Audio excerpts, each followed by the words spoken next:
Universitas Muslim Indonesia, UMI, berduka. Ucapan berkabung di berbagai platform. Ingatan demi ingatan mewarnai setiap keterangan foto yang menampilkan wajah beliau. Semua orang merasa kehilangan. Dr.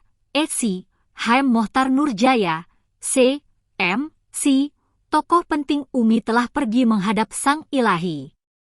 Meski semua orang mencintainya, namun Allah Subhanahu wa Ta'ala lebih menyayanginya. Mohtar Nurjaya dikenang sebagai salah satu tokoh paling kontributif untuk UMI. Suami tercinta dari Profesor Dr. Hajah Masrurah Mohtar, MA, ini dinyatakan berpulang tepat pukul 4.47 WITA di RS Ibnu Sina UMI, Rabu, 29 November 2023. Ia lalu dibawa ke rumah duka di Jalan Profesor Abdurrahman Basalamah, Makassar. Kemudian, almarhum disalatkan ke Masjid Umar bin Khattab UMI, Jalan Urip Suimoharjo. Kemudian dikebumikan di PKU Panaikang. Ini menjadi perjalanan terakhir kontribusi Mustasyar PW Nahdlatul Ulama Sulawesi Selatan itu ke UMI secara fisik, namun tidak untuk ide dan gagasannya. Profesor Mansur Ramli, Ketua Pembina YW UMI, mengungkapkan jika kontribusi Mohtar Nurjaya ke UMI melebihi usianya. Kontribusinya ke UMI dari setiap zaman itu terlihat. Dari fase kritis hingga saat ini. Bahkan almarhum wakafkan dirinya melebihi separuh dari usianya, ungkap Profesor Fakultas Ekonomi dan Bisnis, FEB, UMI itu. Mohtar Nurjaya diketahui lahir di Bone pada 14 Agustus 1945. Ini tepat 3 hari jelang kemerdekaan Indonesia diproklamirkan pada 17 Agustus 1945. Dengan demikian, usia Ketua YW UMI 2005 hingga 2023 itu genap 78 tahun. Rektor UMI Profesor Dr. Haji Sufirman Rahman, SH, MH, mengenang apa yang telah dilakukan oleh almarhum Mohtar Nurjaya selama menjadi Rektor UMI 1994 hingga 1998 dan menjadi Ketua YW UMI 22052023. Menurutnya, beliau adalah inspirasi penting baginya.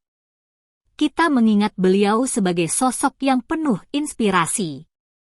Kinerjanya tak hanya dikenang sebatas ingatan, namun menjadi contoh bagi kita semua untuk memajukan kampus UMI yang kita cintai ini, jelasnya.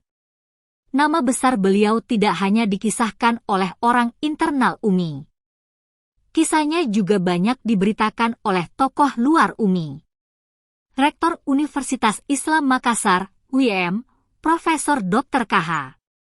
Muammar Bakri LC, MA dalam tulisannya berjudul In Memoriam Hashim Aidit dan Mohtar Nurjaya, menuliskan, sosok almarhum Haji Mohtar Nurjaya menikmati amal jariahnya di sektor pendidikan seperti yang disebut Nabi Muhammad SAW sebagai amalan yang tak terputus, sedekah jariah, ilmu yang bermanfaat dan generasi yang saleh. 3 komponen ini terdapat dalam lembaga pendidikan kapasitasnya sebagai sivitas kampus apalagi sebagai pengelola lembaga pendidikan. Mohtar Nurjaya, seluruh hidupnya diwakafkan untuk UMI, apa yang dinikmati UMI saat ini tidak terlepas dari tangan-tangan dingin seorang Mohtar Nurjaya. Puncak pengabdiannya di UMI diamanatkan sebagai rektor hingga menjadi ketua YW UMI, bebernya. Mohtar Nurjaya tidak hanya memiliki nama besar di dunia pendidikan. Namanya juga harum sebagai politikus ternama asal Sulawesi Selatan. Ia adalah orang pertama yang mewakili Sulsel di fraksi Partai Kebangkitan Bangsa, PKB, di DPR RI. Alumni FEB UMI ini juga menjadi tokoh penting berdirinya PKB Sulsel. Di sektor dakwah, Mohtar Nurjaya dikenal sangat aktif membangun dakwah dari masjid ke masjid hingga kampus. Dalam Ormas NU, bahkan menjadi bagian dari saksi sejarah awal-awal berdirinya NU hingga masih tercatat namanya sebagai pengurus di akhir hayatnya. Dari semua karya-karya dan kontribusinya di berbagai sektor tersebut, Mohtar Nurjaya layak mendapat gelar sebagai pejuang keumatan, pejuang kebangsaan dan pejuang pendidikan. Diketahui, bersama Profesor Masrurah Mohtar, keluarga Mohtar Nurjaya dikaruniai 4 orang anak perempuan. Seluruh putrinya telah berkarir di berbagai sektor masyarakat. Download Tribun X sekarang, menghadirkan lokal menjadi Indonesia.